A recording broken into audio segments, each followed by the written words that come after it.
So, magandang araw guys. Today po is pag-usapan naman po natin ang metaverse.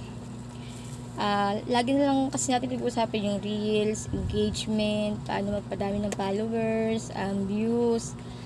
Para maiba naman po tayo, pag-usapan naman po natin ng metaverse. Ano nga ba ang metaverse? Ang metaverse ay ang bagong pangalan ni Facebook. Ayun, opo.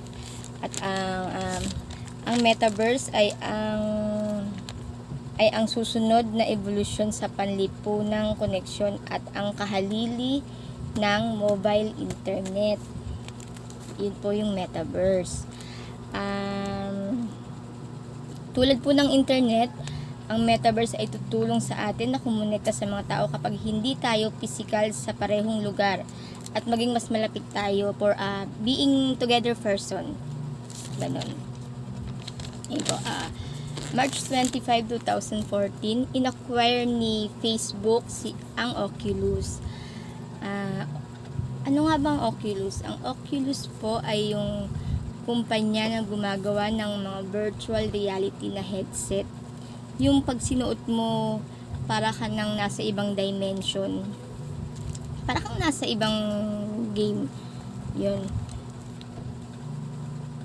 Then para makapasok ka sa ibang mundo. So yun yung isa sa mga basically yun yung main concept ni metaverse. Metaverse is online space when people can interact through virtual reality. Kung familiar kayo sa Black Mirror, yun, siguro, yun, alamin yung familiar kayo sa Black Mirror. Ano nga ba yung matutulong sa atin yung metaverse? Meron nga ba siyang malaking matutulong sa atin? Meron guys.